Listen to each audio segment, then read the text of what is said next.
Okay, our next stop is at Rekluse. Is it Rekluse Motorsports? Yeah. I'm here with Austin Paden.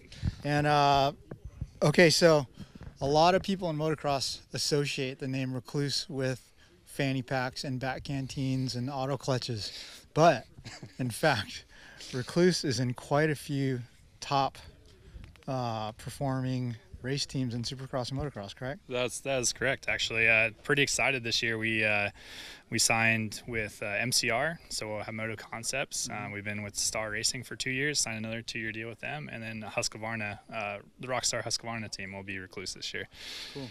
So the torque drive core manual clutch is something that we've had some experience with, and man, it's hard to imagine this, but you put this clutch in a bike and the KX450, it makes a better gain, I'd say, than an exhaust. I mean, in the way it improves.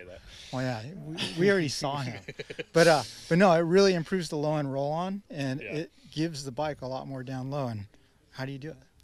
Yeah, so one of the things that we're trying to do is with the friction technology and basically with the space we're given on a bike like the KX450, try to introduce as many friction plates as we can. And really friction plates are the key to the power to the rear wheel.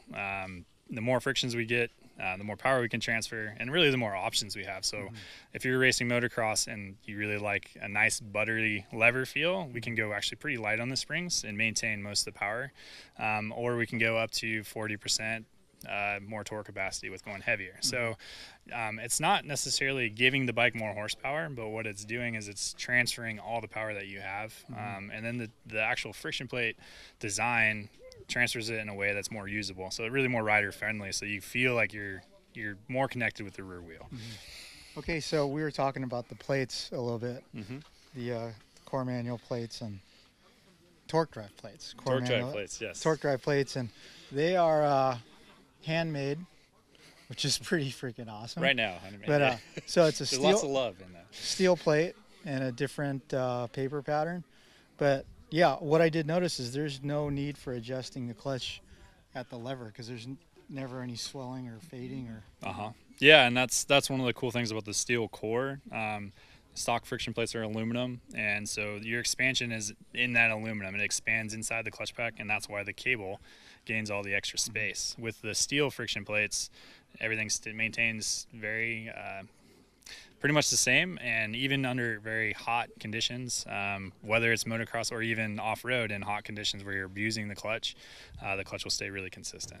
Cool. So where was torque drive plates during Chad Reed's two-stroke days? Oh, it's a great question. Well, I've been there for 8 years, and we had the technology around when I started, and there's been a lot of testing to get it out to market.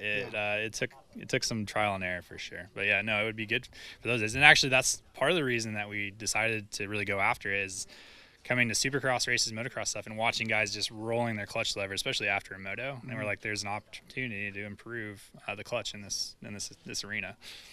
Absolutely. So for some, the thought of investing in a basket and all that, everything is a little bit bitter pill to swallow, investment-wise. Yeah. So is it a secret about the stock compatibility, maybe? Well, it's not necessarily a secret. Something we're looking into. The clutch technology itself, with the billet components is, we've noticed big gains. A lot of our customers are really happy with the performance, and the biggest question is, can I get this from my stock clutch? I just want to change the plates out to a torque drive, and it's something we're looking into. I don't have a hard date on when we're going to do it, but it is something that will be coming down the road. Yeah, because I mean, obviously a hard anodized billet basket is more durable and resists the notching, but if you did want to get the benefits of the non-fading and the added torque, hey, hallelujah, right? Yeah, no, absolutely. And the other thing was, like, when you do wear your hub out and your pressure plate, then you could buy the core components later on. So that's kind of the hope. But yeah, we think that it's going to do well in that market, and guys would be very happy with the performance. Cool. Well, thanks for speaking with us, and you should look into these things. They're really good. Use them myself. Good for a slow vet guy.